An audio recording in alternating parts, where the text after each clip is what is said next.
आजिर class रे आमे शिखिबा MS word रे गोटे लैंग्वेज रु अन्य एक लैंग्वेज को किपरि ट्रांसलेट करि परिबा। तबे प्रथमे मु इंग्राजी रे एक डॉक्यूमेंट को एठारे इंसर्ट करिया को चाहूची। एठारे मु एक डॉक्यूमेंट को इंसर्ट करिछि। ई डॉक्यूमेंट हमरो इंग्राजी लैंग्वेज रे लेखा अछि। आको आमे मनेकर ओडिया लैंग्वेज को ट्रांसलेट करिबा। ट्रांसलेट रो प्रोसेस दुई प्रकार रो। आपण कोनोसी डॉक्यूमेंट रो किछि पैराग्राफ को सिलेक्ट करिकि ट्रांसलेट करि परिबे किंबा होल डॉक्यूमेंट को ट्रांसलेट करि परिबे। तो एठार मु किछि पैराग्राफ को प्रथमे सिलेक्ट करिछि। तापर रिव्यू टैब जिबे। रिव्यू टैब गला परे गोटे ऑप्शन मिलिबो लैंग्वेज। तापर आपण आ गोटे ऑप्शन पाइबे तार अंडर रे ट्रांसलेट।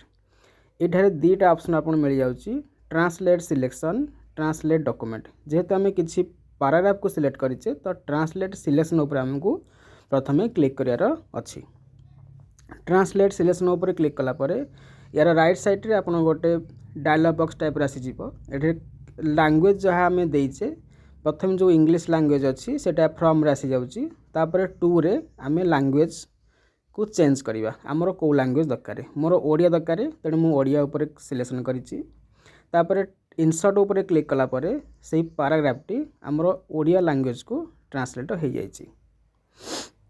यदि आपण चाहउसंती टोटल डॉक्यूमेंट को ट्रांसलेट करिया पई ताहाले फोन लैंग्वेज को जिबे ट्रांसलेट डॉक्यूमेंट को ऊपर क्लिक करिवे किंबा ए डायलॉग बॉक्स थिबा डॉक्यूमेंट ऊपर क्लिक करिवे। तापर इंसर्ट ऊपर क्लिक कला परे आपनकर होल डॉक्यूमेंट टी ओडिया लैंग्वेज को ट्रांसलेट हो जिवो।